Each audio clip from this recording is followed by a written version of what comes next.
এখন আজকের যে কথাটা বলতে চাচ্ছি যে আমরা যদি আমাদের জীবনটা কাজে লাগিয়ে আল্লাহ পাকে রেজামন্দি হাসিল করতে চাই, সমকালীন ফিতনাময় প্রেক্ষাপটটা আরও কঠিন বেশি। আগের প্রেক্ষাপটটা যতটা কঠিন ছিল, আস্তে আস্তে প্রেক্ষাপট কি হচ্ছে, আরও কঠিন হচ্ছে। যেমন পুরো বিশ্বের ক্ষমতা একসময় মুসলিমদের হাতে ছিল, এখন আছে কি? পুরো বিশ্বের অর্থনৈতিক চালিকা শক্তি একসময় মুসলিমদের হাতে ছিল, এখন কি আছে?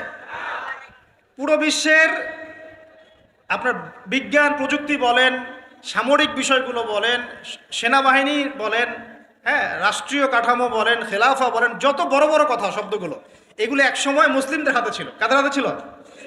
এখন কি পুরো বিশ্বের কন্ট্রোল মুসলিমদের হাতে আছে? পুরো বিশ্বের অর্থনৈতিক কন্ট্রোল আছে?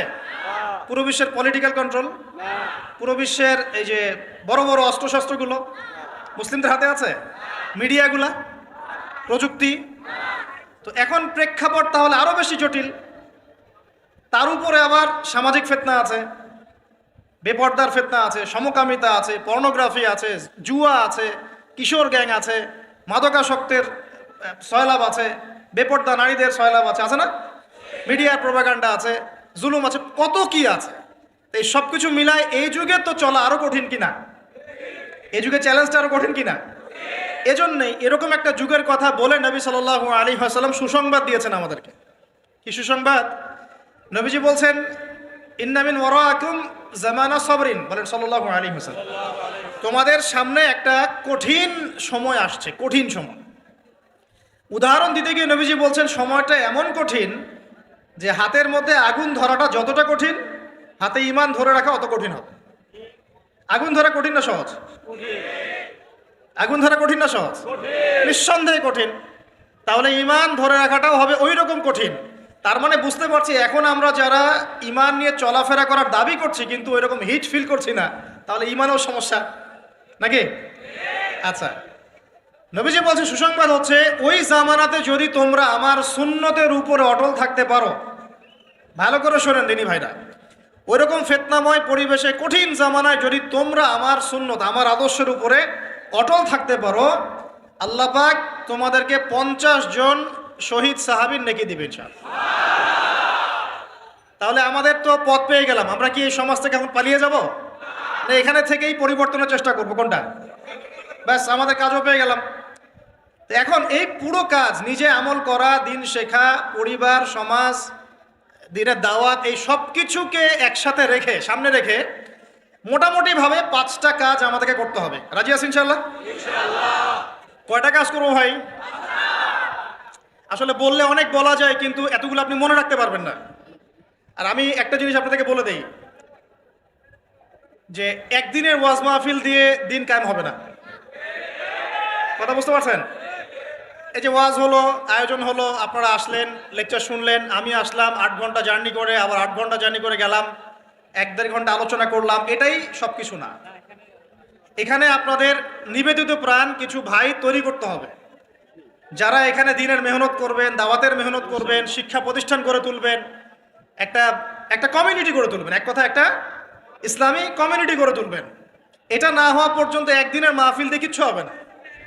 তা আপনারা কি একদিনের মাহফিল করতে চান, না দিনের দাওয়াতের কাজ সারা জীবন করতে চান? কোনটা? আল্লাহ কবুল করুন। এই জন্যই বলেছি এবার আরো অনেক কথাই বলেছি, সামনে আরো শুনবেন ইনশাআল্লাহ, যে এই রাতের বেলা এই যে সারা রাত জেগে জেগে ওয়াজ করা, 11টা 12টা 1টা, হ্যাঁ, এই সুন্নতটা চেঞ্জ করতে হবে। এই সুন্নতটা কি করতে হবে? চেঞ্জ করতে হবে। সর্বোচ্চ রাত 10টা যথেষ্ট।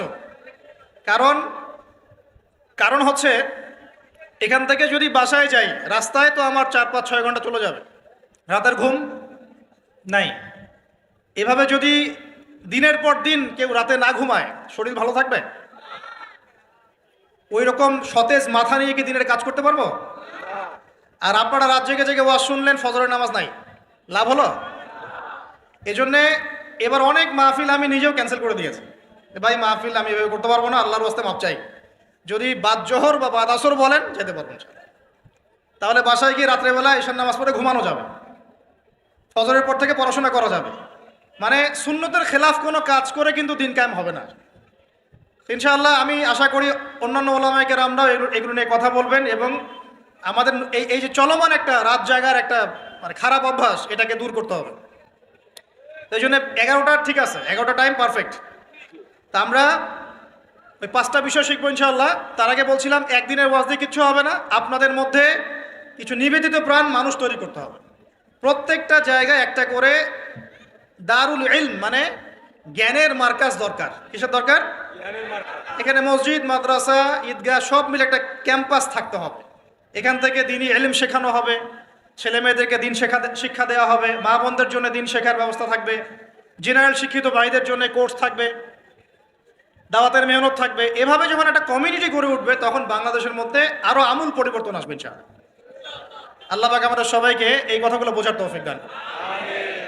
তো কথা বললে ভাই অনেক কথা বলা যায়, মোটা দাগে 5টা আমাদের কর্তব্য এখন আল্লাহ পাক আমাদের সবাইকে করার তৌফিক দান করুন। এক নাম্বার হচ্ছে দুনিয়ায় সফল হতে, পরকালে আল্লাহ রেজামন্দি হাসিল করতে এবং দ্বীন ইসলামকে আল্লাহর জমিনে বিজয়ী করতে সর্বপ্রথম আমাদের ঐক্যবদ্ধভাবে যে কাজটা করতে হবে সেটা হলো আল্লাহর দ্বীনের জ্ঞান শেখা, আল্লাহর দ্বীনের ইলম অর্জন করা। একদম মুখস্থ করে নেন আজকের লেকচার। কি অর্জন করা? ইলম অর্জন করা, দ্বীনি ইলম অর্জন করা। আপনি দুনিয়াবি ইলমে ডক্টর, ইঞ্জিনিয়ার, পাইলট, ব্যারিস্টার, জজ যাই হন, দ্বীনি ইলম অর্জন করতে হবে। আপনি যেই হন না কেন, যে কেউ হন না কেন, দ্বীনি ইলম আপনাকে অর্জন করতে হবে। কতটুকু অর্জন করতে হবে? কতটুকু? যতটুকু অর্জন করলে আমি শিরিক চিনতে পারি, তাওহীদ চিনতে পারি, আমি সুন্নত চিনতে পারি, বেদাত চিনতে পারি, আমি হালাল চিনতে পারি, হারাম চিনতে পারি, আমি হক চিনতে পারি, বাতিল চিনতে পারি, আমি ঈমান ভঙ্গের কারণ জানতে পারি, আমি ওযু, গোসল, নামাজ, একামত, কালিমা, আমাদের এই যে বুনিয়াদী শিক্ষা, দ্বীন ইসলামের বুনিয়াদী শিক্ষা আমাকে অর্জন করতেই হবে। রাজি আছেন ইনশাআল্লাহ? বাংলাদেশের বহু মানুষ নামাজ ঠিক মতো পড়তে জানে না, বহু মানুষ ওযু করতে জানে না, বহু মানুষ ইস্তেনজাও করতে জানে না, আর বহু মানুষ কোরআন তেলাওয়াতও করতে জানে না। কোরআন তেলাওয়াত বিশুদ্ধ করে না শিখলে আপনি আজান দিতে পারবেন না, একামত দিতে পারবেন না।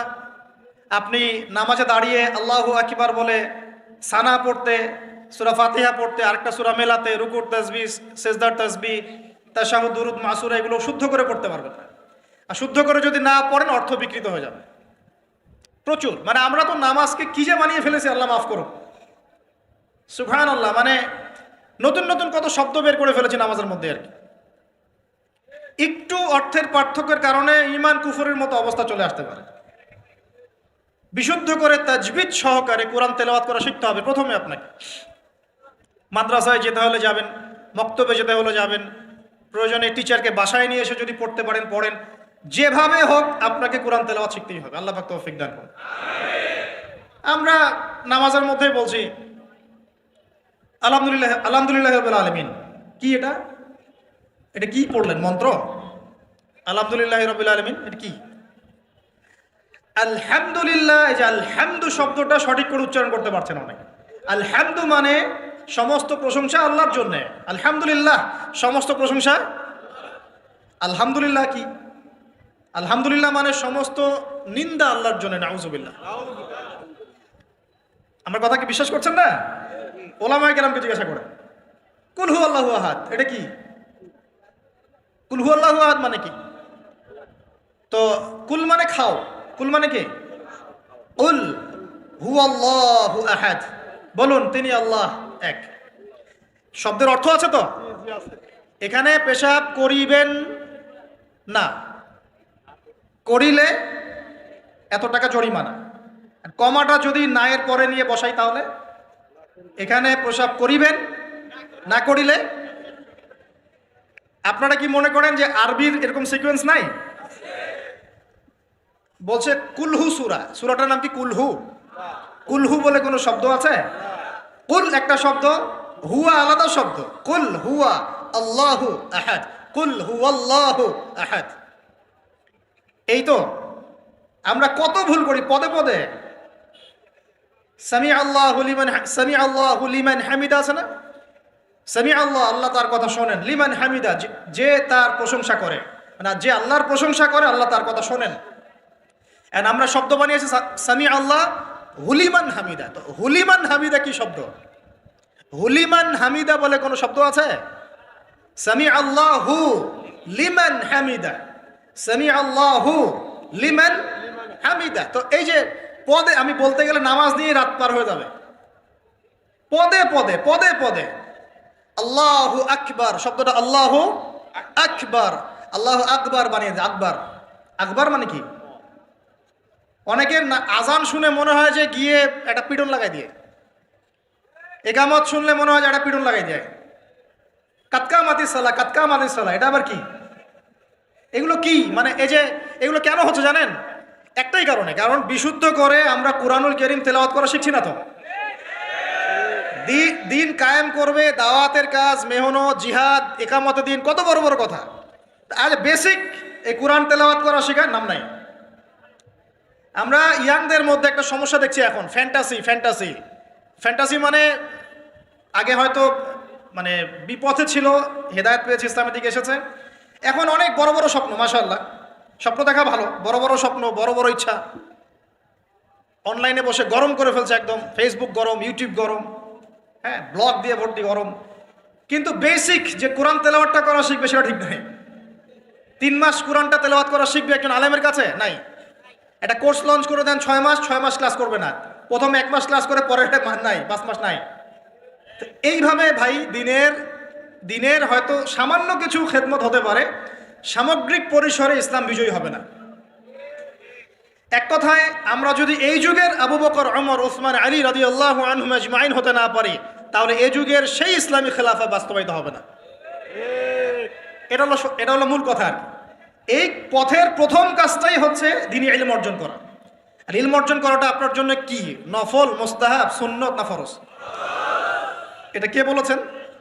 রাসূলুল্লাহ সাল্লাল্লাহু আলাইহি ওয়াসাল্লাম বলেছেন, তালাবুল ইলমি ফরিদাতুন আলা কুল্লি মুসলিম। তালাবুল ইলম মানে জ্ঞান অর্জন করা, ফরিদা ফরজ মানে কি? ফরজ মানে বাধ্যতামূলক। আলা কুল্লি মুসলিম, কুল্লি মানে কি? প্রত্যেক। কুল্লি মানে কি? কুল্লু মানে প্রত্যেক। প্রত্যেক মুসলমানের উপরে, প্রত্যেক মুসলমান যে মুসলমান দাবি করে নিজেকে, কালিমা পড়েছে, তার উপরে জ্ঞান অর্জন করা ফরজ করেছেন আল্লাহ। আপনি কোরআন তেলাওয়াত না শিখে থাকতে পারবেন না, তো এটা আপনার উপর ফরজ করা হয়েছে। নামাজ কি পড়ছেন, কি বলছেন, এটা আপনাকে শিখতে হবে, তো এটা ফরজ করা হয়েছে। আজান দেওয়া শিখতে হবে, একামত দেওয়া শিখতে হবে, ইমামতি করার যোগ্যতা অর্জন করতে হবে। এই মালয়েশিয়ার একটা ভালো জিনিস দেখলাম যে ওখানে প্রাইমারি লেভেল থেকে, মানে স্কুল লেভেল থেকেই এই মাদ্রাসা এবং মানে জেনারেল, এটা আলাদা করে করে কোনো প্যাটার্ন করা নাই, এটা একসাথেই প্যাটার্নটা করে দেয়া। মানে আপনি স্কুলে ভর্তি হলে, স্থানীয় স্কুলে বা কলেজে যেভাবে তারা সিস্টেম করেছে, ইসলামের বুনিয়াদী শিক্ষাটা বাধ্যতামূলক শিখতে হবে। যে কেউ, তাদের সিভিলিয়ানদের মধ্যে যে কেউ ইমামতি করতে পারে, মাশাআল্লাহ। এটা আমাদের করা উচিত ছিল না? আমরা কি মুসলিম প্রধান দেশের অধিবাসী না? আমরা জোর দাবি জানাই যে শিক্ষা ক্ষেত্রে একটা আমূল পরিবর্তন নিয়ে আসতে হবে ইনশাআল্লাহ। একদম প্রাইমারি লেভেল থেকে ইসলামিক শিক্ষাকে আমাদের দেশে বাধ্যতামূলক করা হোক। মাদ্রাসা শিক্ষা মাদ্রাসায়, আবার সেকুলার শিক্ষাতে, এই দুদিকে চলছে। তাহলে একজন ব্যক্তি যে এই যে স্কুলে ভর্তি হলো, আপনার ছেলে এখানে 10 বছর পড়বে, এসএসসি পরীক্ষা দিবে, এইচএসসি, তারপরে অনার্স মাস্টার্স, এই 20 বছরে ইসলামটা শিখবে কি? যতটুকু শিখছে এই শিক্ষাটা তো প্র্যাকটিক্যালি প্রয়োগও করতে পারছে না। আর এই জায়গা থেকে যখন কেউ উঠে আসছে, তখন সে তো উম্মার দায়িত্ব নিতে পারছে না। তাহলে ব্যাপারটা কি এমন যে আমরা এদিকে শুধু দুনিয়ার চর্চা করব, আর মাদ্রাসা লাইনে যারা পড়ে তারা দিনের চর্চা করবে? দিন চর্চা করার, দিন পালন করার, প্রচার প্রসারের আমাদের কোনো অধিকার নাই? তাহলে এই শিক্ষাটা অর্জন করলে কি আমরা কি সবাই কি খারাপ হয়ে যাব? আমরা যদি ইসলামিক শিক্ষা শুরু থেকে দেওয়ার চেষ্টা করি বাচ্চাদেরকে, প্রাইমারি লেভেল থেকে, আমাদের বাচ্চারা কি নষ্ট হয়ে যাবে? এই জিনিসটা আল্লাহ পাক আমাদের সমস্ত ঊর্ধ্বতন কর্তৃপক্ষদেরকে বোঝার তৌফিক দান করুন। আল্লাহ পাক আমাদের ঊর্ধ্বতন কর্তৃপক্ষদেরকে এই বিষয়টা বোঝার তৌফিক দান করুন যে ইসলামী শিক্ষায় কল্যাণ ছাড়া অকল্যাণ কিছু নাই। এখানে যদি অন্য ধর্মাবলম্বী কেউ থাকেন, সে তার ধর্ম চর্চা করবে, কোনো সমস্যা? আমরা আমাদের ধর্ম শিখবো ইনশাআল্লাহ। তো এই জিনিসটা আমাদের বুনিয়াদী শিক্ষা। এখন যদি আপনি না পারেন, এখন আপনার কাছে ওই পাওয়ার নাই, ক্ষমতা নাই, ইমপ্লিমেন্টের সুযোগ নাই, তাহলে কি করবেন? তাহলে এখন যে আপনি 20 বছর পড়াশোনা করে ফেলেছেন জেনারেল লাইনে, এখন কি করবেন? এখন আপনার জন্য কিছু অপশন খোলা আছে। এক, স্থানীয় বরেণ্য ওলামায়ে কেরাম যারা আছেন তাদের সাথে পরামর্শ করে সিলেবাস তৈরি করে নিয়ে পড়াশোনা করুন, এটা একটা অপশন। দুই, আপনারা কিছু দিনই ভাই ব্যাচ করে করে ওলামায়ে কেরামের কাছে গিয়ে একটা একটা করে কিতাব শেষ করেন। দুই। তিন, অনলাইনে কিছু কোর্সেস চলছে, এই কোর্সেসগুলো করতে পারেন, কাজে দিতে পারে। তবে অনলাইনে কোর্স অফলাইনের মতো হয় না। অফলাইনে ওস্তাদদের সামনে বসে যে পড়াশোনা, এটা অনলাইনে পাবেন না আপনি, ঠিক আছে? অথবা অথবা আপনার যদি সুযোগ থাকে তাহলে প্যাটার্ন চেঞ্জ করে এই প্যাটার্নে যেতে হবে। এগুলো ছাড়া তো আপনার সামনে কোনো অপশন খোলা নাই। যে আমরা যদি মাদ্রাসাগুলোতে এবং আমাদের শিক্ষা প্রতিষ্ঠানগুলোতে জেনারেলদের জন্য আরবির কোর্স আর মাদ্রাসা শিক্ষার্থীদের জন্য জেনারেল কোর্স রাখি, তাহলে উভয়ে শিক্ষিত হতে পারবেন। মনে করেন এই ভাই মাদ্রাসায় পড়েছেন, মাশাআল্লাহ, তিনি মাদ্রাসার সব জ্ঞানই রাখেন আলহামদুলিল্লাহ, কিন্তু সায়েন্স শিখতে পারেন নাই, নামাজ শিখতে পারেন নাই, ওযু শিখতে পারেন নাই। এখন এই ভাইকে কি করবেন? এই ভাইকে ইসলামিক কিছু ডিপ্লোমা কোর্সের আওতায় আনতে হবে, এনে অফলাইন বা অনলাইনে শিক্ষা দিয়ে তাকেও মানুষ করে গড়ে তুলতে হবে। এই তো যদি আমরা চিন্তা করি, আমরা চিন্তা করতে হবে আমাদেরকে জাতি নিয়ে, বড় বড় কথা বললে হবে না তো।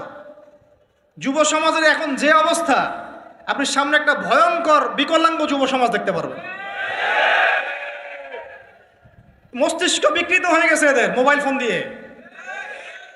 মোবাইল ফোন, পর্নোগ্রাফি, মেয়েদের ফিতনা, হারাম অ্যাফেয়ার্স, মাদক, জুয়া, টিকটক, এই করতে করতে এদের মস্তিষ্কর সুস্থতা নষ্ট হয়ে গেছে। আল্লাহর কসম, আল্লাহর কসম করে বলছি, এরা সুস্থ না। একটা চিত্র খুব কমন দেখতে পারবেন, 10টা-20টা ছেলে গোল হয়ে বসে আছে ফোন নিয়ে, সবার মনোযোগ নিচের দিকে। ওয়ার্ল্ডে কি হচ্ছে, আসমানে কি হচ্ছে, জমিনে কি হচ্ছে, কোথায় মুসলিমদের উপর বোম পড়লো, কোনো ফিকিরই নাই ওর। আপনি মনে করেছেন যে এই যুব সমাজ আগামীতে দেশের হাল ধরবে?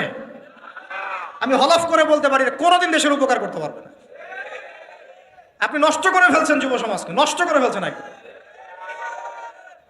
এদেরকে সুস্থতার দিকে নিয়ে আসতে হলে ইসলামী শিক্ষার কোনো বিকল্প নাই, নামাজের কোনো বিকল্প নাই। এদেরকে সামাজিক কাজে লাগিয়ে দিতে হবে, সোশ্যাল কাজে, সামাজিক উন্নয়নমূলক কাজে, এই যে মানবতা সেবামূলক কাজে, প্র্যাকটিক্যাল কিছু কাজে। কিছু বানাও, কিছু করো, সায়েন্স নিয়ে ঘাটাঘাটি করো, কিছু প্রযুক্তি উদ্ভাবন করো, তোমরা কিছু করো। দেখেন আমরা যত কিছু ব্যবহার করি সব কিছু কিন্তু ইহুদি খ্রিস্টানদের। এই যে আমি যে মাইকে কথা বলছি, এই মাইকে ইসলামের বড় বড় কথা বলছি, এই মাইকটাও দেখা যাবে যে মুসলমান তৈরি করে নাই।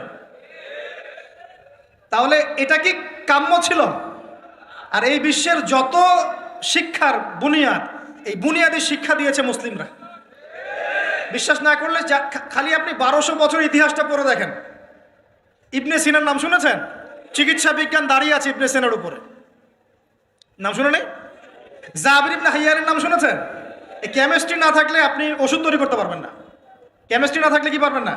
মেডিসিন তৈরি করতে পারবেন না। এটা দাঁড়িয়ে আছে কেমিস্ট্রি জাবির ইবনে হাইয়ানের উপরে, যাকে ইউরোপে বলে গ্যাবর ইবনে হাইয়ান। এরকম নাম প্রচুর আছে। আপনি এই যে ম্যাথামেটিক্সের কথা বলেন, জ্যোতির্বিদ্যার কথা বলেন, তারপরে প্রাণীবিদ্যার কথা বলেন, এই রক্ত সংবহন যন্ত্রের কথা বলেন, এক একটা সাবজেক্ট ধরে ধরে দেখেন, সবগুলার গোড়ার মধ্যে আমাদের মুসলিম মনীষীদের অবদান আছে।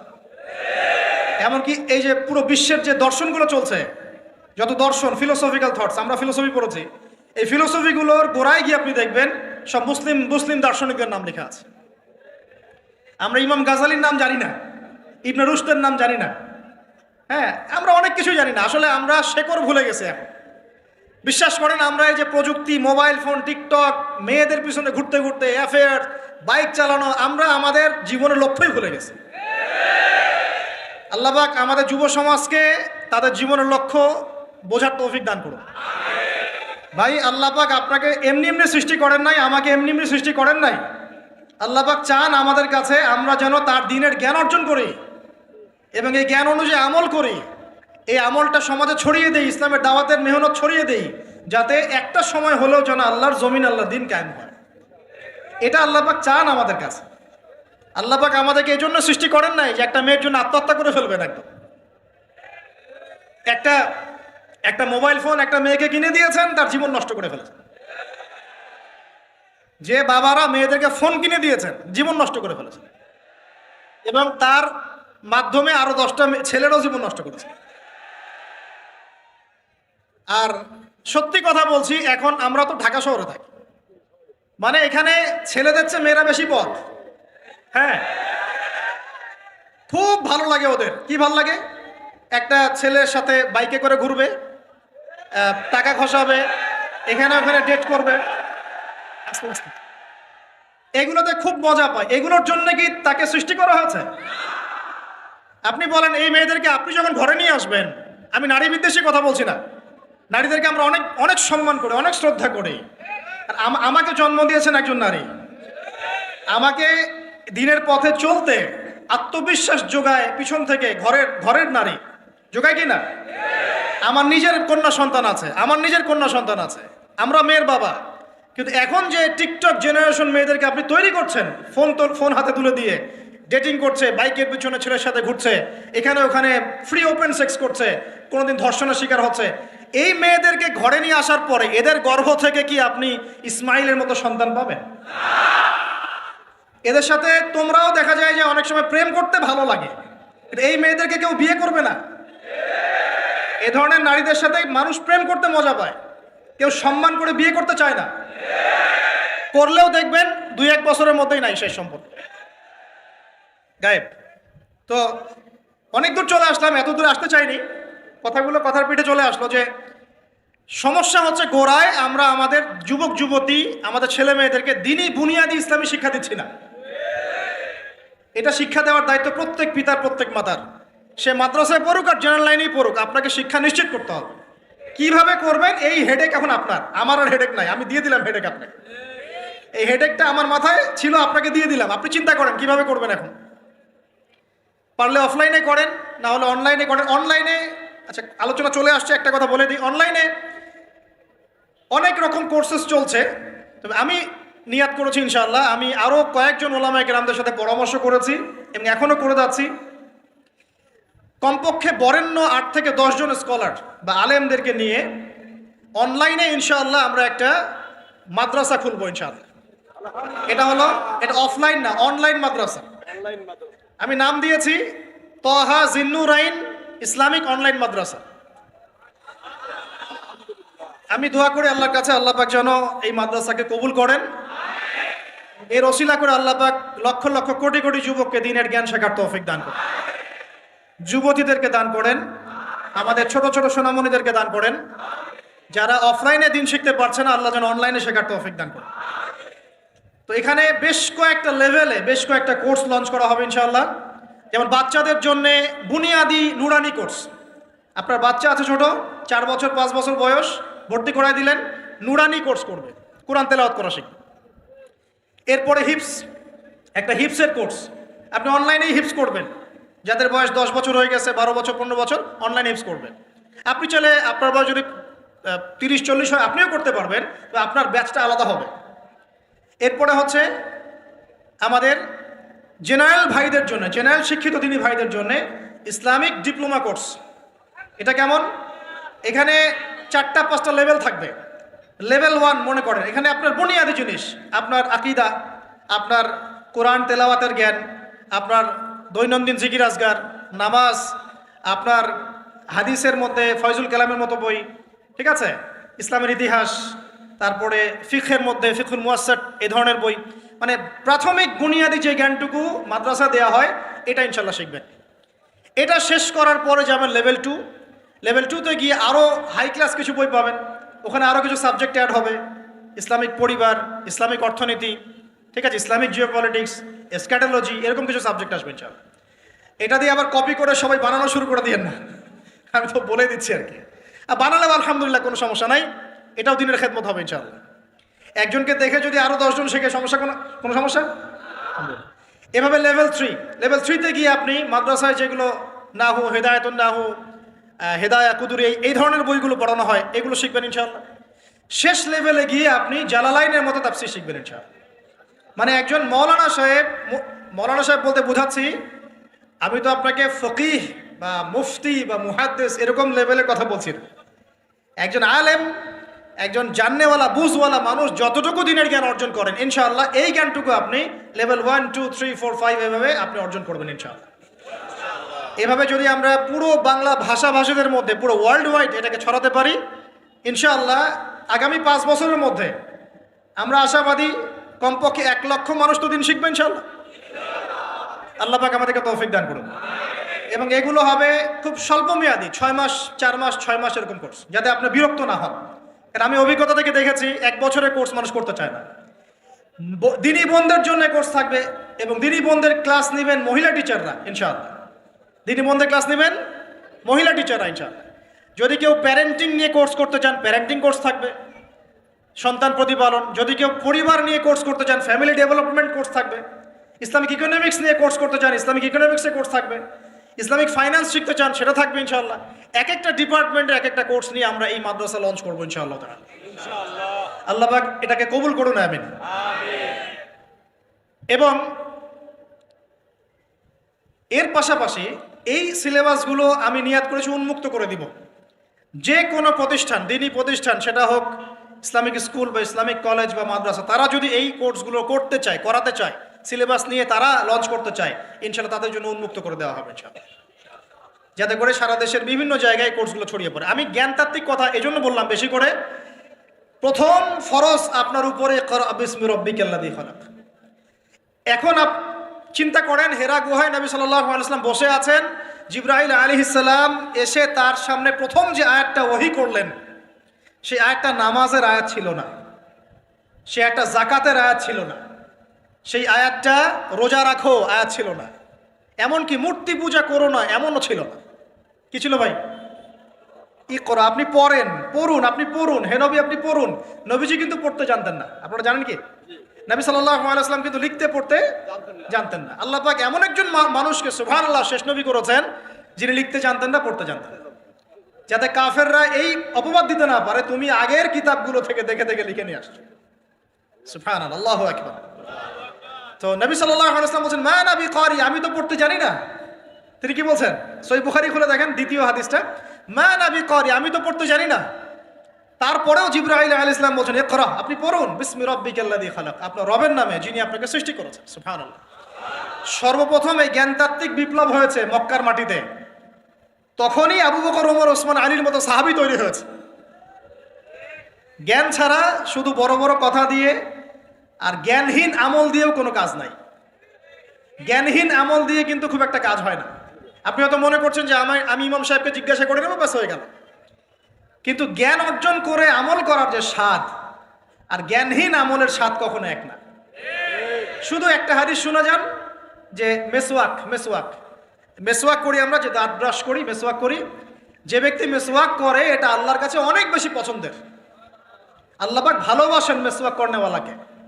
এটা যখন আপনি জানলেন, এরপর যখন আপনি ব্রাশ করতে যাবেন, মেসওয়াক করতে যাবেন, আমলে স্বাদ পাবেন না? অজু করলে গোনাগুলো ঝরে যায়, যখন আপনি জানলেন যে অজু করলাম আমার অঙ্গ দিয়ে গোনা ঝরে যাচ্ছে, এটা ফিল করে অজু করলে স্বাদ পাবেন। নামাজে দাঁড়িয়ে আছেন, নামাজের প্রত্যেকটা শব্দ যদি আস্তে আস্তে পড়েন, ধীরে ধীরে অর্থগুলো বোঝার চেষ্টা করেন, নামাজের স্বাদ পাবেন। শুধু হাতটা তুলে শেষ রাত্রে আল্লাহকে বললেন যে আল্লাহুম্মা আতিনা ফিদ দুনিয়া হাসানা ওয়া ফিল আখিরাতি হাসানা ওয়া কিনা আযাবান নার। আল্লাহ আমাদেরকে দুনিয়াতে আপনি কল্যাণ দেন এবং পরকালেও কল্যাণ দেন। আল্লাহ আমাদেরকে জাহান্নামের আগুন থেকে বাঁচান। এই যে ফিলিংস, এটা আপনি না বুঝে পড়লে পাবেন না। না বুঝে পড়লে একটা চর্চা প্র্যাকটিস হয়, কিন্তু রুহানিয়াত আসে না। তো প্রিয় দিনী ভাইরা, এই জন্য শিক্ষা, জ্ঞান, দিনী ইলম অর্জন সবার আগে। আল্লাহ পাক আমাদের সবাইকে দিনী ইলম অর্জনের তৌফিক দান করুন। অনলাইন মাদ্রাসা খুললে ভর্তি হবেন তো ইনশাআল্লাহ? আচ্ছা, আরো বড় বড় চমক আসবে ইনশাআল্লাহ। এমন কিছু স্কলারের চেহারাও ইনশাআল্লাহ দেখবেন যাদের ওয়াজ শোনার জন্য আপনি লক্ষ টাকা দিয়ে ভাড়া করে হেলিকপ্টারে নিয়ে আসেন ইনশাআল্লাহ। আল্লাহ পাক আমাদের দিনী খেদমতগুলো কবুল করুন, আমিন। 1 নাম্বার আলোচনা শেষ। 2 নাম্বার আলোচনা করলে এক দিয়ে শেষ হয়ে যাবে রাত। শিখলাম কি? দিনী ইলম অর্জন করতেই হবে, এটা নফল মুস্তাহাব কিছু নয়। এটা কি? যেভাবে পারেন সেভাবে করবেন। রাজি আছেন ইনশাআল্লাহ? তো নিয়াত করতে পারি যে আগামী 1 বছরের মধ্যে, 1 বছর সময় দিলাম, আগামী 1 বছরের মধ্যে আমরা কোরআন বিশুদ্ধ করে তেলাওয়াত করা শিখব ইনশাআল্লাহ। শুধু তাই না, যারা কোরআন তেলাওয়াত করতে জানি 1 বছরের মধ্যে কোরআনের শুরু থেকে শেষ পর্যন্ত আলিফ লাম মিম থেকে মিনাল জিন্নাতি ওয়ান নাস পর্যন্ত অন্তত একবার পুরো খতম দেব ইনশাআল্লাহ। আর যারা আরো ভালো পড়তে পারি, দ্রুত পড়তে পারি বা হাফেজে কোরআন আছি, 1 বছরের মধ্যে আলিফ লাম মিম থেকে মিনাল জিন্নাতি ওয়ান নাস অন্তত একবার যে কোনো একটা তাফসীর বা অনুবাদ পড়ে দেখবেন ইনশাআল্লাহ। পারা যাবে ইনশাআল্লাহ। একটা তাফসীর বাসায় কিনবেন, মাস্ট বি। যারা বিগিনার মানে নতুন শিখছেন, নতুন পড়া শিখছেন, তারা কিনবেন মারিফুল কোরআন। কি কিনবেন? এগুলো কিন্তু ভাই ওয়াজ না, এটা আপনার সাজেশন। ওয়াজ করলে সুর করে অনেক ওয়াজ করা যায় কি না? এই কথাগুলো আপনার জীবনে কাজে দিবে ইনশাআল্লাহ, সারা জীবন কাজে দিবে ইনশাআল্লাহ। যারা বিগিনার মানে আপনি শুরু করেছেন প্রথম, বড় বড় বই আগে ধরতে যাবেন না, আগে মানে নিচু লেভেলের বইগুলো, নিচু লেভেল বলতে সহজ বইগুলো আগে পড়বেন। প্রথম পড়বেন তাফসীর পড়তে গেলে মারিফুল কোরআন, যারা বিগিনার। যারা অনেক পড়াশোনা করছেন, চর্চা করছেন, ভালো কোন তাফসীর পড়বো ফিক্স করতে পারছেন না, দুটো তাফসীর বলুন। এক হচ্ছে তাফসীর ইবনে কাসির, এটা পড়তে পারেন, হাদিস দিয়ে করা আছে তাফসীরটা। অথবা আমার সবচেয়ে ফেভারিট তাফসীর, সেটা হলো তাফসীরে জালালাইন। তাফসীরে এটা রহমতের বৃষ্টি, চিন্তা করেন না। কিসের বৃষ্টি? বদরের যুদ্ধের আগের রাত্রে বৃষ্টি হয়েছে। বদরের যুদ্ধের আগের রাত্রে কি হয়েছে? ওই বৃষ্টির সম্পর্কে আল্লাহ পাক বলেছেন এটা হলো রহমতের বৃষ্টি, যাতে তোমাদের কলব শক্ত হয়। আর আমাদের হাতে এখন 15-20 মিনিট সময় আছে, আমরা গুটিয়ে নিব। তো তাফসীর কোনটা পড়বেন বিগিনাররা? তাফসীরে মারিফুল কোরআন, ঠিক আছে, বাংলা অনুবাদ আছে। আর যারা একটু স্টাডি করেন বেশি, তারা পড়বেন ইবনে কাসির এবং জালালাইন। জালালাইনটা সবচেয়ে মজা পাবেন, স্বাদ পাবেন, অনেক কিছু আছে এর মধ্যে। জালালাইনের মধ্যে এত রস আছে, এত নূর আছে, মারিফত আছে, যেটা আমি অন্য তাফসীরে পাই না। আল্লাহ পাক লেখককে জান্নাতুল ফেরদাউস দান করুন। দুজন সংকলন করেছেন। তো এরপরে আমরা ইলম অর্জনের পরে দ্বিতীয় যে কাজটা করা দরকার পুরো গ্লোবাল প্রেক্ষাপটে এবং উম্মার জন্য, ব্যক্তিগত পর্যায়ে, সব ক্ষেত্রে দ্বীনের স্বার্থে, সেটা হলো ইলম অনুযায়ী আমল করতে হবে। ইলম অনুযায়ী আমল শুরু হবে ভাই আগামীকাল থেকে না, আজকে রাত থেকে ইনশাআল্লাহ। আগামীকাল থেকে আমল না, এখন থেকে আজকে রাত থেকে আমল ইনশাআল্লাহ। এই রাতের আমল কি? ঘুমানোর সময় ঘুমানোর সুন্নত, সূরা মুলক তেলাওয়াত করবেন, আয়াতুল কুরসি পড়বেন, সূরা ফাতিহা, ফালাক, নাস, ইখলাস, পারলে সূরা ওয়াকিয়া ইত্যাদি পড়ে নিজেকে দম করে নেবেন, ব্যাস, তারপরে ঘুমিয়ে যাবেন। ঘুমানোর সময় আল্লাহুম্মা বিইসমিকা আমুতু ওয়া আহইয়া, এই সময় দোয়া কবুল হবে। বৃষ্টির সময় কি হয়? আচ্ছা, আমরা মাঝখানে দোয়া করে নেই, বৃষ্টি যদি শেষ হয়ে যায় আবার আমরা দোয়া করে আল্লাহ পাক আমাদের সবাইকে দ্বীনি ইলম অর্জনের তৌফিক দান করুন। আমাদের সবাইকে আল্লাহ পাক দ্বীনি ইলম অনুযায়ী বেশি বেশি আমল করার তৌফিক দান করুন। আল্লাহ পাক বক্তা শ্রোতা সবাইকে, খাস করে আমাদের যুব সমাজকে আল্লাহ পাক লম্বা নেক হায়াত দারাজ করুন। আল্লাহ পাক আমাদের সবাইকে আদর্শ পরিবার করে দিন। আমাদের সন্তানদেরকে আল্লাহ পাক মানুষ করার তৌফিক দান করুন। আমাদেরকে আল্লাহর ঘর জিয়ারতের তৌফিক দান করুন। আল্লাহ পাক আমাদের সবাইকে দিন রাত দাওয়াতের কাজ করার তৌফিক দান করুন। আল্লাহ পাক আমাদের সবার মধ্যে যে অসুস্থতাগুলো আছে, সমস্ত অসুস্থতা আল্লাহ দূর করে দিন। আল্লাহ পাক আমাদের হায়াতে রিজিকে বরকত দান করুন। আল্লাহ পাক আমাদের মা বোনদেরকে পর্দায় থাকার তৌফিক দান করুন। আল্লাহ পাক আমাদের সমাজ, আমাদের রাষ্ট্র, আমাদের প্রশাসন, আমাদের সরকার সবাইকে হেদায়েত করুন। আল্লাহ পাক আমাদের মধ্যে আপোষে মিল মহব্বত দান করুন। আল্লাহ পাক আমাদেরকে আল্লাহর জমিনে আল্লাহর দ্বীন কায়েমের তৌফিক দান করুন। 2 নম্বর কাজ, ইলম অনুযায়ী আমল করা। ইলম অনুযায়ী আমল শুরু হবে কালকে থেকে, এখন থেকে। আমল করা মানে হচ্ছে এক কথায় আমাদের জীবনের প্রতিটা কাজ রাসূলুল্লাহ সাল্লাল্লাহু আলাইহি ওয়াসাল্লামের সুন্নাহ মাফিক করব ইনশাআল্লাহ। রাজি আছি তো ইনশাআল্লাহ? এই ঘুম থেকে শুরু হবে। আপনার ঘুমটা এখন সুন্নাহ মাফিক হবে, আমারটা কিন্তু হবে না। এই যে রাত্রে করে আমরা জার্নি করছি, এটা সুন্নাহ মাফিক হচ্ছে না। আল্লাহর কাছে মাফ চাই, আল্লাহ পাক ওজর দেখবেন ইনশাআল্লাহ। তবে অভ্যাস করবেন এশার নামাজের পরেই কি করতে? ঘুমাতে, যাতে করে তাহাজ্জুদে আপনি উঠতে পারেন। ওই বরকতময় সময় আল্লাহ পাক প্রথম আকাশে নেমে আসেন। কিভাবে নেমে আসেন এটা বোঝার বা জানার দরকার নাই আমার।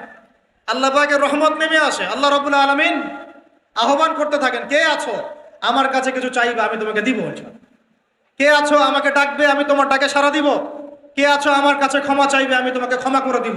আমরা তখন ঘুম, মাশাআল্লাহ, কারণ আমরা টিকটক চালিয়েছি 3টা পর্যন্ত, ফেসবুক ইউটিউবিং করেছে 2:30 3টা পর্যন্ত। শেষ রাত্রে আল্লাহ পাক যখন নেমে আসে আহ্বান করেন, নাফরমান গাফেল বান্দা আমরা ঘুমিয়ে থাকি, আস্তাগফিরুল্লাহ। অথচ ওই সময়ে যে দোয়াই করা হবে আল্লাহ কবুল করবেন ইনশাআল্লাহ। আমাদের দোয়ার অভাব, কত দোয়া, কত চাওয়া। চাওয়ার জন্য হুজুরের কাছে আসতে হয় না, চাওয়ার জন্য শেষ রাত্রে জায়নামাজে দাঁড়িয়ে যান, আল্লাহ কবুল করবেন ইনশাআল্লাহ। শেষ রাত্রে যদি আমরা জাগতে না পারি আমাদের দ্বারা দিন কায়েম হবে না ভাই। সাহাবীরা যারা বদর, উহুদ, খন্দকে যুদ্ধ করেছেন তারা শেষ রাত্রের দরবেশ ছিলেন, দরবেশ, শেষ রাত্রের দরবেশ। আর দিনের বেলা ঘোরসাওয়ার, কি বুঝলেন? শেষ রাত্রে দরবেশ মানে একদম আল্লাহওয়ালা মানুষ। শেষ রাত্রে চোখের পানিতে জায়নামাজ ভিজে যাইতো, দাড়ি ভিজে যাইতো। এই মানুষগুলো আবার দিনের বেলা ছুটতেন, ঘোড়া ছুটাতেন, তাদের হাতে ইসলাম বিজয় লাভ করেছে। অতএব শেষ রাত্রে জাগার অভ্যাস করে আল্লাহ পাক তৌফিক দান করুন। সাউন্ড শুনতে পাচ্ছেন? আচ্ছা, ঠিক আছে। তাহলে আমল শুরু হবে আজকে থেকে, রাত থেকে। তারপর দিন ঘুম থেকে উঠলেন, ফজর নামাজ জামাতে পড়বো না পড়বো না? নামাজের পরে তেলাওয়াত করবো না করবো না? জিকির আজকার করবো না করবো না? তারপর একটু পড়াশোনা করবো কিনা? খাওয়া দাওয়া কেমন হবে? 7 পেট নাকি নবী সুন্নাহ মাফিক? কাফেররা খায় 7 পেট, কয় পেট? আর মুমিন বান্দা খায় পেটের 3 ভাগের 1 ভাগ।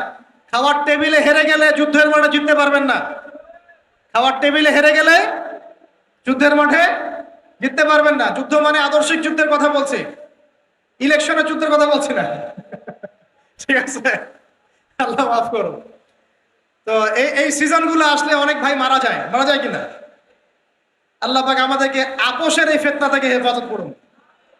সব পশ্চিমা ষড়যন্ত্র, এগুলো কি সব কি বলেন? পশ্চিমা ষড়যন্ত্র। ভাইয়ে ভাইয়ে মারামারি লাগিয়ে দিয়ে নাকে তেল দিয়ে ঘুমায় ওরা।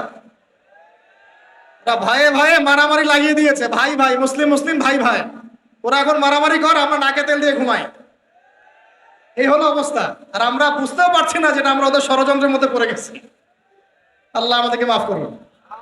অনেক ইসলামপন্থী ভাই এখানে নেমে পড়েন, কি মনে করে নামেন আল্লাহ ভালো জানেন। তবে জেনে রাখেন এই পথে নবী সাল্লাল্লাহু আলাইহি ওয়াসাল্লামের দাওয়াত এবং ইকামত দিন ছিল না। নবী সাল্লাল্লাহু আলাইহি ওয়াসাল্লামের পথেই দিন কায়েম হবে ইনশাআল্লাহ। আল্লাহ পাক আমাদেরকে পশ্চিমা গোলক ধাঁধা থেকে হেফাজত করুন। এখন আসেন ভাই, তাহলে আমরা আমাদের জীবনের প্রত্যেকটা কাজ যদি নবী সুন্নাহ মাফিক করি, এলেম অনুযায়ী আমল হয়ে যাবে ইনশাআল্লাহ। রাজি আছি তো ভাই? বাস এতটুকু কথা। এখন শুধু কি ব্যক্তিগত আমলই আমার দিনের অন্তর্ভুক্ত, না আমার পরিবার, সমাজ, অর্থনীতিও আছে? কোনটা? আমার পারিবারিক জীবন তাহলে কার সুন্নত মোতাবেক চলবে? নবীর সুন্নত না পশ্চিমা সুন্নত? আর পরিবারগুলো পশ্চিমা সুন্নতে চলে না? পশ্চিমা কালচার। জন্মদিন করেন, বিবাহ বার্ষিকী করেন, আরো কত কি করেন, হ্যাঁ তাই না? সাজগোজ থেকে শুরু করে কাপড় চোপড়, পোশাক আশাক, বাথরুমের টয়লেট পর্যন্ত। বাথরুমের টয়লেট তো সব ইংলিশ নাকি? তো নবী সুন্নাহ মাফিক এখানে তো আপনি বসতে পারবেন না। নবী সুন্নাহ মাফিক এখানে আপনি বসতে পারবেন না। তো মালয়েশিয়ার একটা কনফারেন্সে বলে আসছিলাম যে নবী সুন্নাহ মাফিক বসা মানে হচ্ছে বাম পায়ে ভর দিয়ে ডান পায়ে একটু উঁচু করে বসা। ইলম অর্জন করতে থাকেন, হাদিসের মধ্যে পাবেন। নবী সাল্লাল্লাহু আলাইহি ওয়াসাল্লাম ইস্তেনজা করতে বসতেন বাম পায়ে ভর দিয়ে ডান পায়ে একটু উঁচু করে। যারা এভাবে বসে তাদের ইস্তেনজা খুব সুন্দর হয়, ক্লিয়ার হয়ে যায়। আর আপনি ইংলিশ টয়লেটে বসেন, দেখি কেমনে বসবেন? পারবেন? তাহলে এই যে বললাম প্রতিটা জায়গায় ফিতনা, প্রতিটা জায়গায় ফিতনা। তো বাসায় অ্যাটলিস্ট এমন ওয়াশরুম রাখেন যেখানে নবী সুন্নাহ মাফিক ইস্তেনজা করা যায়। আর যখন সফর করবেন দেশের বিভিন্ন জায়গায় তখন দেখবেন মাশাআল্লাহ আরো লেটেস্ট পদ্ধতি আছে। ছোট ছোট কিছু গামলা রেখে দেওয়া হয়েছে, ওখানে দাঁড়ায় দাঁড়াই করতে হবে, বসার কোনো অপশন নাই। আর সব সমান মাপের। মনে করেন একজন লম্বা 5 ফিট, একজন 6 ফিট, একজন 4 ফিট 3 ফিট। এখন কেমনে কি ধরে কিভাবে করবে? মাপটা কিভাবে সমান করবে বলেন তো? তাহলে 1 নাম্বার কি বলেছিলাম ভাই? ইলম অর্জন। 2 নাম্বার ইলম অনুযায়ী আমল। আর এই আমলটাকে শুধু ব্যক্তি জীবনে না জীবনের সব ক্ষেত্রে? আল্লাহ কবুল করুন। 3 নাম্বার নিজের পরিবারের যত্ন নিন। নিজের ইলম অর্জন করেছেন, আমল করছেন, এখন অনেক বড় বড় কথা অনেকে বলবে, আগে পরিবার ঠিক করেন। আগে কি করবেন? ব্যাস, পরিবার বলতে আপনার স্ত্রী সন্তান। কারণ বাবা মাকে দাওয়াত দেওয়া যাবে, বাবা মাকে গালমন্দ করা যাবে না, বকাঝকা করা যাবে না। বাবা নামাজ পড়েন, আপনি কি মাই দিতে পারবেন? মা নামাজ পড়েন, আপনি কি মাই দিতে পারবেন? পারবেন না। তবে এই যুগে কিছু হতভাগা আছে, এরা বাপ মাকেও গায়ে হাত তোলে না। এই যুগে এমন কিছু হতভাগা ছেলে মেয়ে জন্ম হয়েছে, আল্লাহ মাফ করুক, এরা পিতা মাতার সাথেও কি জঘন্য আচরণ করে। পিতা মাতা দোয়া নিবেন, যাদের সাথে পিতা মাতার দোয়া থাকে জীবনে সফল হবে ইনশাআল্লাহ। যার সাথে পিতা মাতার দোয়া নাই, অবস্থা খারাপ। আল্লাহ মাফ করুক আমাদেরকে। এখন পরিবার বলতে আপনার স্ত্রী সন্তান প্রথম প্রায়োরিটি পাবে, আর পিতা মাতাকে আপনি দাওয়াত দিবেন, নসিহত করে বোঝানোর চেষ্টা করবেন। আপনার সন্তান যদি 10 বছর বয়সে নামাজ না পড়ে, তখন তাকে আপনি পিটাতে পারবেন, কিন্তু আপনি বাবাকে মারবেন না, পারবেন? আর পরিবারের কিছু বিষয় এটা আপনি পাবেন প্যারেন্টিং বইয়ের মধ্যে। আর আল্লামা তকি উসমানী দামাত বারাকাতুহু শাইখের একটা কিতাব আছে, ইসলাম ও পারিবারিক জীবন। ইসলাম ও পারিবারিক জীবন, এই বইটা পড়লে আপনি অনেক কিছু জানতে পারবেন। আমি ডিটেলস বলে দেওয়ার সময় পাচ্ছি না আজকে। এক কথায় পরিবারের মধ্যে তাওহীদ থাকবে, শিরক থাকবে না, ঠিক আছে? পরিবারের মধ্যে সুন্নতের চর্চা থাকবে, কোনো বেদাত থাকবে না। পরিবারে হালাল রিজিক থাকবে, কোনো হারাম ঢুকবে না। পরিবারের বিয়ে করব যখন, দিনদারিতা দেখে মেয়ে চুজ করব, সৌন্দর্য শ্বশুরের টাকা পয়সা দেখে নয়। হ্যাঁ, সৌন্দর্য থাকতে পারে, সৌন্দর্য থাকলে নূরুন আলা নূর, আরো ভালো। কিন্তু যদি মেয়েটা এই যে আমাদের এখনকার সুন্দরী বলতে আপনারা যাদেরকে বোঝেন, নাম নিচ্ছি না, তাদের মতো সুন্দরী নাও হয়, মন খারাপ করার কিছু নাই। এগুলো সব আর্টিফিশিয়াল সুন্দর। কি সুন্দর? আসল সৌন্দর্য হচ্ছে কলবে। আসল সৌন্দর্য কোথায়? কলবে। আর তাদের কাছে যা আছে আপনার স্ত্রীর কাছে তাই আছে। এমন এক্সট্রাঅর্ডিনারি কিছু নাই ওদের কাছে। যা আপনার স্ত্রীর কাছে আছে তা তাদের কাছে সেম জিনিস, সেম। এখানে এত বেশি লোভনীয় হওয়ার কিছু নাই। পর্নোগ্রাফি দেখতে দেখতে মানুষের মাথাটা এমন নষ্ট হয়ে গেছে, নিজের স্ত্রীকে এখন আর ভাল লাগে না, মানুষের বউকে ভাল লাগে, তাই না? এটার একমাত্র কারণ পর্নোগ্রাফি দেখা। যারা পর্নোগ্রাফিতে আসক্ত, আল্লাহ পাকের কাছে তওবা করবেন, বের হয়ে আসবেন, না হলে আপনি জীবনে কখনো সুখী হতে পারবেন না। আপনি মন থেকে কখনো কনফিডেন্ট থাকতে পারবেন না, সুখী হতে পারবেন না।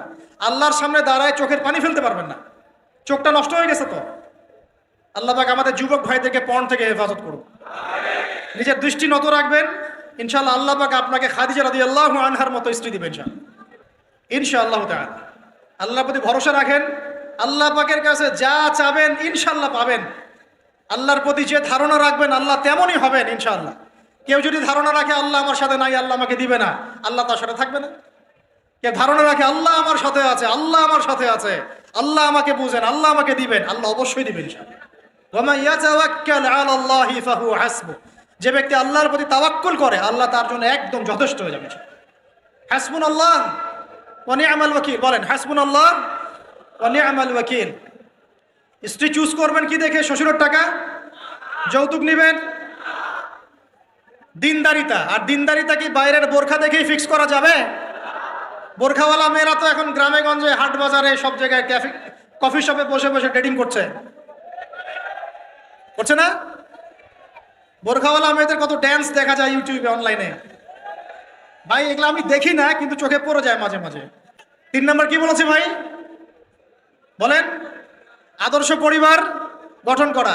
কোন বইয়ের নাম বললাম? কার বই পড়বেন? আল্লামা তাকি উসমানী দামাত বারাকাতুহু, বইটার নাম কি? ইসলাম ও পারিবারিক জীবন। ইসলাম ও পারিবারিক জীবন। কিনতে পারবেন তো ইনশাআল্লাহ? বন্ধুদের সাথে চা খেতে বসলে 1000 টাকা বিল হয়, এখন 500 টাকা বিল হয় না? একটা বই কিনতে 200 টাকা লাগে না। কিনতে পারবো কিনা? যারা বই কিনে বইয়ের প্রতি মহব্বত রাখবে আল্লাহ ওদেরকে এলেম দান করবেন ইনশাআল্লাহ। আমি একদিন বলেছি না, বই নিয়ে একটা লেকচার দিয়েছি না, বই কিনতাম টাকা বাঁচিয়ে। বিশ্বাস করেন এখন বই হাদিয়াই পড়ে শেষ করতে পারি না আমরা। হাদিয়ার পর হাদিয়া বই পড়ে আছে বাসা, শেষই করতে পারছি না। বইয়ের প্রতি মহব্বত রাখেন, আল্লাহ পাক আপনাকে অনেক জ্ঞান দিবে ইনশাআল্লাহ।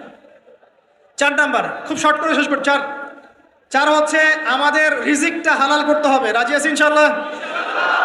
রিজিক হালাল মানে কি? রিজিকের মধ্যে কোনো সুদ থাকবে না। রিজিকে কোনো সুদ যে খায় সে মায়ের সাথে জেনা করে। সুদ যে খায় সে আল্লাহ এবং তার রাসূলের সাথে যুদ্ধ করে। আমি এমন একজন ব্যক্তির কথা শুনেছি যে সুদ খেত, আল্লাহ মাফ করুক তাকে, আল্লাহ মাফ করুক।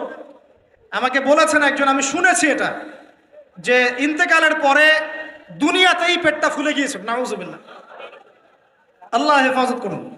মেরাজের রাতে নবী দেখে এসেছেন সুদখোরের পেটের মধ্যে সাপ কিলবিল করছে, রক্তের নদীতে ফেলে মাথা ফাটিয়ে দেওয়া হচ্ছে। আল্লাহ এবং তার রাসূলের সাথে যুদ্ধ করে কেউ সফল হতে পারবে? আল্লাহর ওয়াস্তে সুদের চাকরিটা ছেড়ে দেই ভাই। আল্লাহর হাতে আমার রিজিক, আল্লাহই খাওয়াবেন ইনশাআল্লাহ। সারা দুনিয়ার লক্ষ কোটি মাখলুককে আল্লাহ যদি খাওয়াতে পারেন, আমাকেও সুদ ছাড়া খাওয়াতে পারেন। খালি ধৈর্য ধরেন, রিজিক আসবেই ইনশাআল্লাহ। আর যেখানে ঘুষ সেখানে নাই। এখানে ভাই যদি কোনো সরকারি কর্মকর্তা থাকেন বা কেউ যদি ঘুষের সাথে সম্পৃক্ত থাকেন, সরকারি বেসরকারি যেই হন, আজকে রাত্রে বাসায় গিয়ে খাস তওবা করে নেন। আল্লাহ, আমি জীবনে যত অর্থনৈতিক অন্যায় করেছি আমাকে মাফ করুন। আল্লাহ পাক মাফ করে দিবেন ইনশাআল্লাহ। এবং আগামী জীবনে ঘুষমুক্ত জীবন যাপন করার চেষ্টা করি। আল্লাহ তৌফিক দান করুন। অমুসলিমরা এখন এইসব সংস্কৃতি মেনে চলে, মুসলিমরা কেন মানবে না? মানা উচিত কিনা? আল্লাহ তৌফিক দান করুন। আর ব্যবসার মধ্যে কিন্তু অনেক রিজিক আছে। 10 ভাগের 9 ভাগই কোথায়? ব্যবসায়। শুধু চাকরির পিছনেই ছুটবেন না। আর চাকরি যদি করেন, অনেস্টির সাথে করবেন, উদ্যোক্তা হন, অর্থনৈতিকভাবে নিজেকে স্বাবলম্বী করার চেষ্টা করেন, তারপরে বিয়ে শাদী করতে যান। আল্লাহ পাক তৌফিক দান করুন। না হলে ছেলে মানুষের সম্মান কমে যায়। ছেলে মানুষকে হাত পাততে হলেই সম্মান কমে যায়। তো প্রিয় ভাইরা, 4 নম্বর নসিহত খুব সংক্ষিপ্ত করে, আমাদের রিজিক হতে হবে কি ভাই? হালাল। আমি এমন আলেমকে চিনি, এমন আলেমের সোহবতে গিয়েছিলাম যে বাহিরের হোটেলের মুরগির গোশত, গরুর গোশত খায় না। অবাক হলেন তাই না? হজ করতে গিয়েছে, সেখানেও খায় না। ফল খেয়ে থাকে, কারো রুটি খেয়ে থাকে, দুধ খেয়ে থাকে। কারণ এই মুরগি যে জবাই করার সময় বিসমিল্লাহ বলা হয়েছে, কোনো গ্যারান্টি নাই। এই গরু জবাই করার সময় বিসমিল্লাহি আল্লাহু আকবার বলা হচ্ছে, কোনো গ্যারান্টি নাই। এখানে যদি ব্যবসায়ী ভাইরা থাকেন, আমি নসিহত করব, অনুরোধ করব, সব সময় জবাই করার সময় আল্লাহর নাম নিয়ে জবাই করব। আপনাদের হোটেলের এই পণ্য সবাই খাচ্ছে, একজনের জন্য সবাইকে হারামখোর বানাবেন না। আল্লাহর ওয়াস্তে মানুষকে হারামখোর বানাবেন না। বিসমিল্লাহি আল্লাহু আকবার বলে জবাই করবেন। আল্লাহ পাক তৌফিক দান করুন। সন্দেহ আছে না একটা? আচ্ছা, অতএব হালাল খাওয়ার চেষ্টা করি। আল্লাহ পাক তৌফিক দান করুন। এমন অবস্থা, মানুষ দাওয়াত দিলে আমরা এখন বলি, আমরা বলি যে আল্লাহর কসম দিয়ে বলছি, আপনি নিশ্চিত করেন এর মধ্যে কোনো হারাম টাকা নাই, তাহলে খাবো ভাই, না হলে খাবো। নিশ্চিত করতে পারলে খাবো, না হলে খাবো না। এভাবে রিজিকটাকে শক্ত করে হালাল করার চেষ্টা করি। আল্লাহ আমাদের সবাইকে তৌফিক দান করুন, আমিন। একটা দোয়া পড়লে হালাল রিজিক পাওয়া যায়। আমার সাথে পড়েন, আল্লাহুম্মা ইকফিনি বিহালালিকা আন হারামিকা ওয়া আগনিনি বিফাদলিকা আম্মান সিওয়াকা। এই দোয়াটা পড়লে ইনশাআল্লাহ হালাল রিজিকের প্রাচুর্য আসে। আল্লাহ তৌফিক দান করুন। আর 5 নম্বর হচ্ছে ভাই, ইলম অর্জন, আমল, পরিবার গঠন এবং হালাল খাওয়ার সাথে আমাদের সবাইকে, প্রত্যেক মুসলিম ভাইকে, শুধু আলেম, দায়ী, মুআল্লিম, ইমাম সাহেব তাদের জন্য নয়, প্রত্যেক মুসলিম ভাইকেই কমপক্ষে পার্ট টাইম দাওয়াতি কাজ করতে হবে। রাজি আছি? কমপক্ষে পার্ট টাইম, ফুল টাইম না হোক, কমপক্ষে পার্ট টাইম দাওয়াতি কাজ করতে হবে। ডক্টর জাকির নায়েক স্যার এই কথা বলেন। তিনি বলেন যে প্রত্যেক মুসলমানকে, কনভারসেশনের মধ্যে এক ফাঁকে বলছিলেন যে প্রত্যেক মুসলমানকে কমপক্ষে পার্ট টাইম, দিনে 1 ঘন্টা, দিনে আধা ঘন্টা, দিনে 2 ঘন্টা দাওয়াতি কাজ করতে হবে। এভাবে যদি সবাই মিলে উম্মার দায়িত্ব কাঁধে নেই, দিন এগিয়ে যাবে ইনশাল্লাহ। প্রচার বাড়বে, প্রসার বাড়বে, কায়েমও হবে ইনশাল্লাহ। হবে কিনা ইনশাল্লাহ? বাংলার ঘরে ঘরে তকি উসমানী তৈরি করতে হবে।